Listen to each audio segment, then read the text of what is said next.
Hola, en este objeto de aprendizaje vamos a introducir la metodología proyectual aplicada al diseño. El ser humano, inserto en su medio ambiente y condicionado por él mismo, tiene que satisfacer una serie de necesidades, materiales o espirituales, ya sean económicas, de comodidad, de practicidad, que el medio le plantea. En función de este fin se encuentra el diseño, para resolver dichas necesidades. Podríamos definir el concepto de diseño gráfico como el proceso de creación y elaboración por medio del cual el diseñador traduce un propósito en una forma, utilizando proceso de creación porque el diseño es un proceso mental de imaginar, de proyectar, y un proceso de transmitir un propósito porque el diseñador identifica el problema y el proyecto en el propósito de cómo afrontarlo. El diseño no es un objeto creado en sí, sino el proceso a través del cual se llega a él. El campo de acción del diseño es muy amplio, ya que existe una solución para cada necesidad según cada área de nuestro entorno. Refiriéndonos al proceso creativo de diseño, para llegar a la solución tomaremos como referencia el programa que plantea Bruno Munari, que veremos en estas diapositivas. Cuando un problema no puede resolverse, no es un problema. Cuando un problema puede resolverse, no es un problema. Debemos identificar el problema para poder llegar a la solución. El problema del diseño surge siempre de una necesidad. Hay que definir el problema y luego definir cada uno de los subproblemas. Definir el problema en general y también estos subproblemas. La definición del problema servirá para definir los límites en los que deberá moverse el proyecto. La definición del cliente en ocasiones no es del todo suficiente, por eso debemos plantearnos más problemas. Llegamos a la parte en la que empezamos a concebir una idea. Intuitivamente se forma esta idea. Un problema puede tener infinitas soluciones. Nosotros tenemos que llegar a elegir la más adecuada.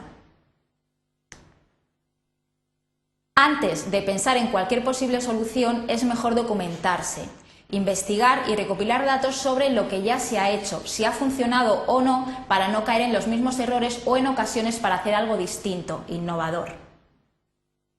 Una vez hecha esta recopilación de datos, deben analizarse.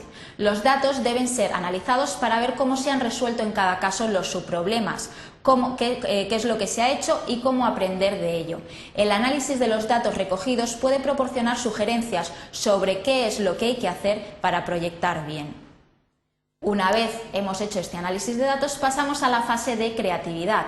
La creatividad reemplazará esa idea inicial, esa idea intuitiva, como puede conjugarse todo en una forma correcta. Mientras la idea puede proponer soluciones irrealizables por razones técnicas, la creatividad se mantiene en la realidad y practicidad, mostrando los límites exactos del problema.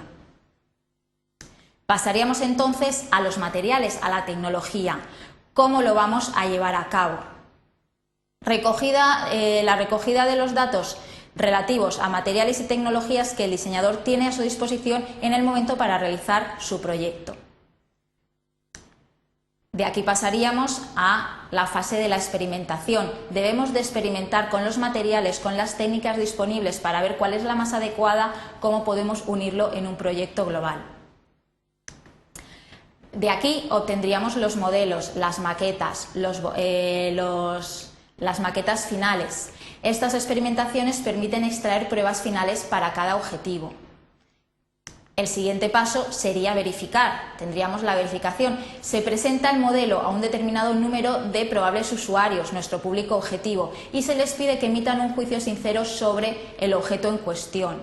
Lo realizado cumple con los objetivos planteados, sería una especie de post-test.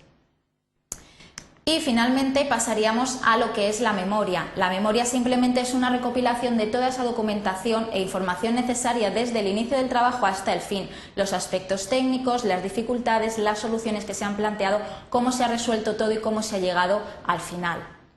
En este punto es donde obtenemos la solución, en este caso la solución idónea para satisfacer la necesidad planteada.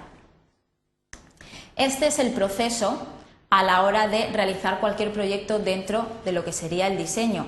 Podemos concluir que en la etapa de creatividad es cuando, a través de técnicas como la lluvia de idea o brainstorming, llegamos a la principal idea, surgida de esa recopilación y análisis de datos. La idea será un cambio de punto de vista del problema de un modo original, nunca antes abordado. Será una obviedad inesperada aplicando el criterio del sentido común. El receptor o nuestro público objetivo debe comprobar que el mensaje realmente es efectivo en esos pretest o post-test. No se debe nunca tener miedo a las soluciones sencillas en extremo. Si sirven, son buenas, son válidas. El diseñador no debe de estar ligado al azar ni al gusto suyo propio. Se rige por un sistema ordenado de acciones en el cual, dado el problema, daremos con una solución posible cambiando la perspectiva cuando sea necesario. Esta solución tendrá una forma, un significante y una función, un significado. De todo esto podemos deducir que el diseño es el arte de dar significados de forma permanente.